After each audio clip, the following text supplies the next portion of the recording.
ऋषि मार्कंडेय को पशुपति की पूजा से क्या मिला।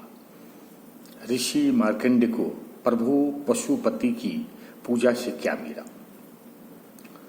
चारों ओर फैली हरियाली, शीतल मंद पवन और रिमझिम फुहारों से सारा वातावरण तरोताजा और जीवंत हो उठा है।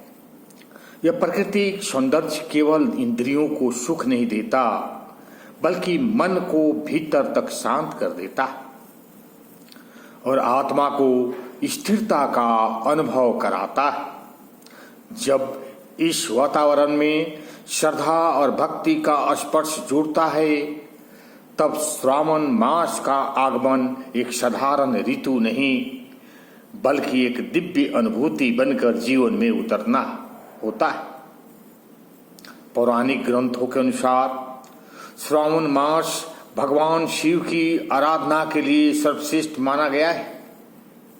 इसी महीने में ऋषि मार्कंडेय ने कठोर तप के माध्यम से शिव की कृपा प्राप्त की थी और अमरत्व का वरदान पाया था। भगवान शिव का रूप अपने आप में गूढ़ प्रतीकों से भरा हुआ।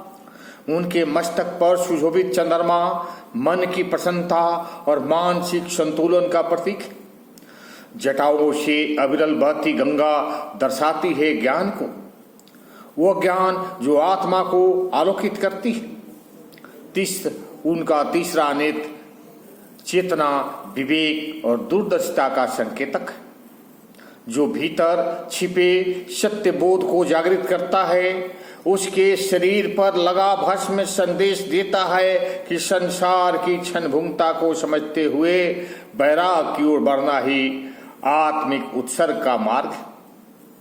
वास्तव में शिव की आराधना केवल एक धार्मिक प्रक्रिया नहीं, आत्मशुद्धि, आत्मबोध और आत्म कल्याण की एक साधना।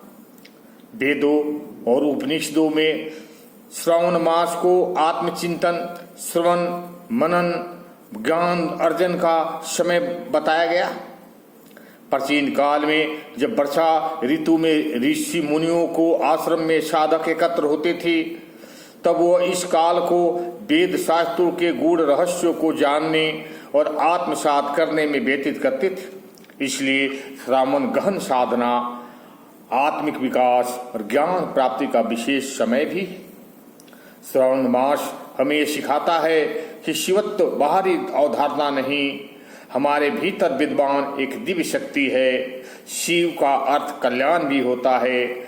जब हम श्रद्धा, भक्ति और आत्म नियंत्रण के साथ शिव की उपासना करते हैं, तो हमारे जीवन में सत्य, शांति और सौंदर्य का समावेश होता है।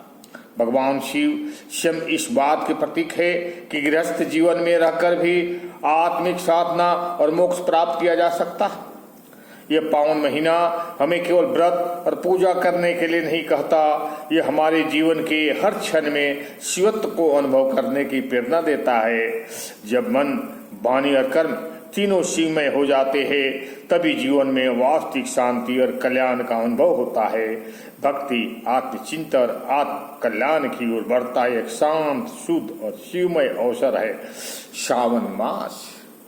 ओम शांति, ओम शांति। हर हर महादेव।